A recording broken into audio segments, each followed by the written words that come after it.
Thank you, Richard. I have to stand slightly to the side of the podium, otherwise you won't see me. So I'm going to talk now about the Global Richard Doll Consortium, which we initiated on the back of some of these studies and findings that Richard has just presented. So for those of you who might not know who Richard Doll was, he was a British epidemiologist, and he was one of the scientists who identified the link between cigarette smoking and lung cancer in the middle of the last century. He died aged 91, and he stopped smoking at the age of 37 when the evidence became so obvious to him of the harms associated with tobacco. And he said that death in old age is inevitable, but death before old age is not.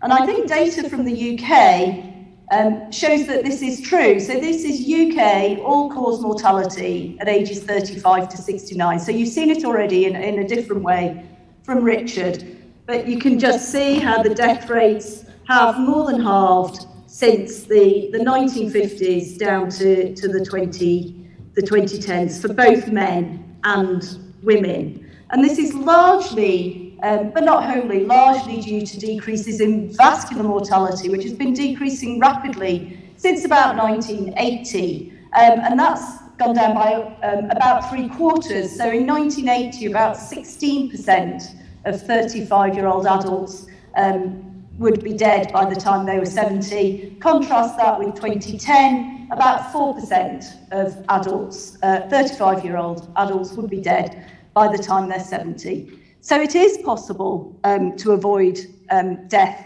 before old age, and these data show that we're doing remarkably well in the UK and in other countries on that. And we know that the major modifiable causes of that vascular mortality are tobacco and/or alcohol, blood lipids, and what I'm going to talk about now is blood pressure and adiposity, that is obesity or weight. We try not to use obesity, but we're talking about fat and fat distribution, and diabetes.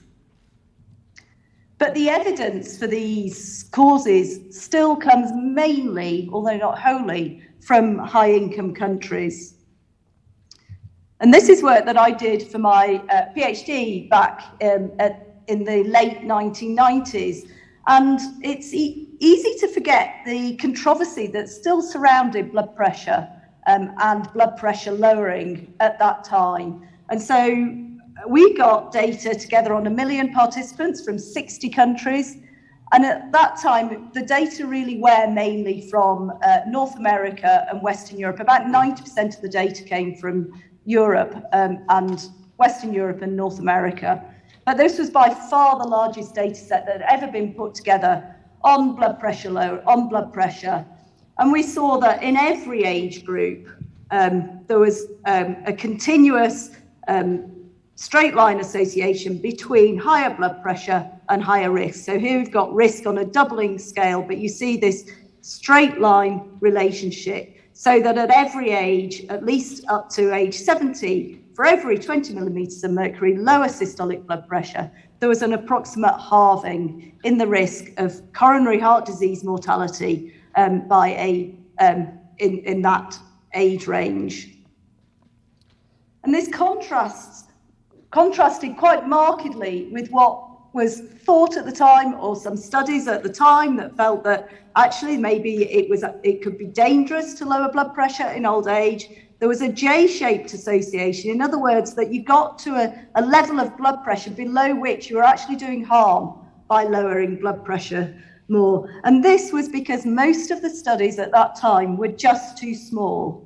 So why does the study size matter so much? And to illustrate this, I'm going to take a random sample from those 1 million participants in the prospective studies collaboration. So it's exactly the same population, if you like, but it's a random sample of 5,000, 50,000, and 500,000.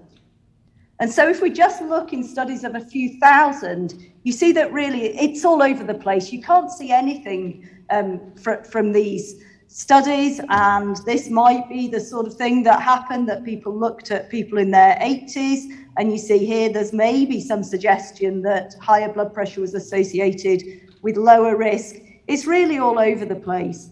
If we multiply the size by 10, if we do a study that's 10 times bigger, then it's beginning to come into focus. The picture, the truth, and the real relationships are beginning to come into focus. But even now, you could persuade yourself, for example, in the 40s, that there's a J-shaped relationship. So there is a level of blood pressure maybe at around 140 that's optimum. And it's only when we have studies in the hundreds of thousands, so we really need these large studies, that we really get to the true relationships between blood pressure, lower blood pressure, and risk of coronary heart disease mortality, so that there's no evidence of a level below which lower blood pressure was not associated with lower risk in all age groups. And another statistical detail is not only do you have to do your study of hundreds of thousands, but you also need to do resurveys. Don't have to resurvey the whole hundreds of thousands again, but you do need to resurvey several thousand, if not tens of thousands. And the reason for this is so that we can reliably estimate what is the long-term average blood pressure in those groups that we call the usual blood pressure. In other words, we correct for this regression dilution bias, whereby we underestimate the true strength of the relationship if we just plot risk against the baseline measured blood pressure.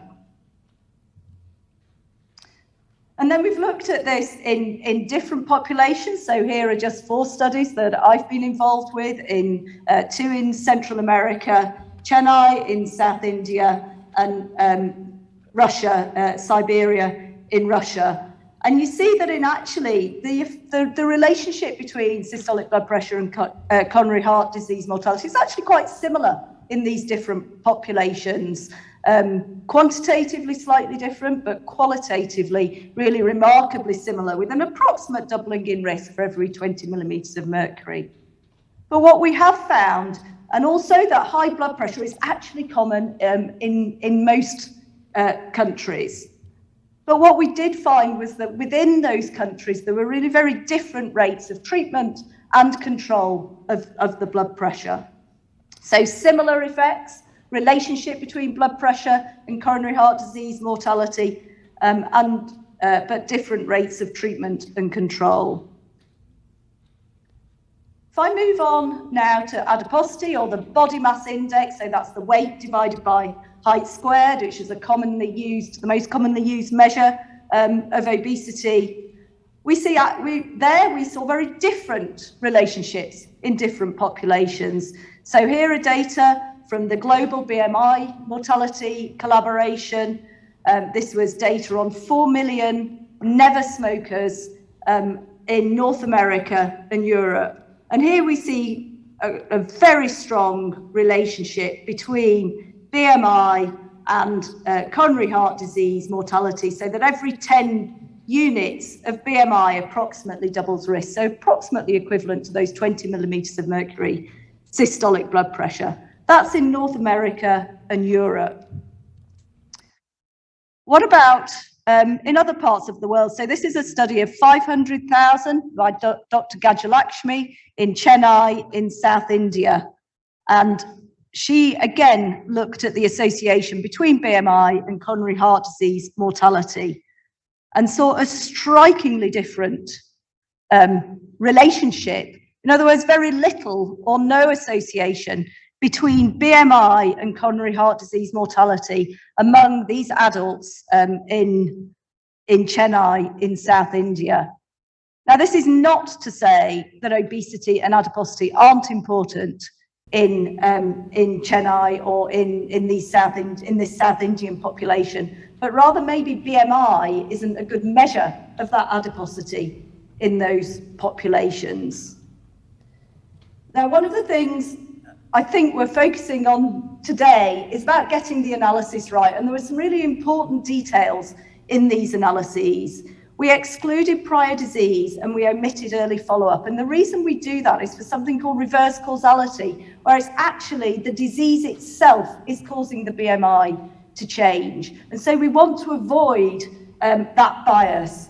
And we also wanted to avoid the bias of confounding, because BMI and smoking are so confounding, and we know that smoking's a major risk factor for coronary heart disease mortality. And so to remove that, these analyses are among never smokers only. And it's by really thinking about these details that we get to the right relationships. And so we've established the global Richard Doll Consortium, and this is a consortium of principal investigators of 50 large prospective studies. These prospective studies all have more than 100,000 participants, and in total have 10 million participants. And I think what's striking is where the evidence is at the moment, where the data are at the moment. You can see that there's still dominated by North America and Western Europe, studies in China and a few in India, but there's really a dearth of information from Central and Eastern Europe, from Russia, Central Asia, Africa, South America. And if we want to know what's killing people in these countries, we need evidence, we need data from those countries. And so the aims of the Richard Doll Consortium are sharing international expertise and results, developing future leaders in non-communicable disease epidemiology. We need to make sure that the next generation of researchers are ready to go, and discovering important differences between populations. So what are some of the important differences between populations that we already know? Well, I've shown some of these. India, I think we've shown that BMI is probably a poor measure of adiposity. In China, cigarettes cause about 20% of male deaths. In Mexico, diabetes, particularly poorly controlled diabetes, is a cause of about a third of adult mortality. It's a huge cause of premature death in Mexico. And as Richard showed, in Russia, vodka accounts for those vast fluctuations in adult mortality. So I just want to end by saying I think we need these large, simple, long-term prospective studies in many populations, diverse populations around the world, so that we can provide reliable, population-specific evidence on those main modifiable causes of premature death, because it's the modifiable causes that we can do something about. And we need to monitor their different and changing effects in many diverse populations. Because if we don't measure it, then we can't act on it. And so the aim is to enhance global epidemiology research, and by doing so, reduce the burden of premature death. And we do this by generating new knowledge that complements the global burden of disease and risk factor reviews of the existing knowledge about those main avoidable causes of premature death. Thank you.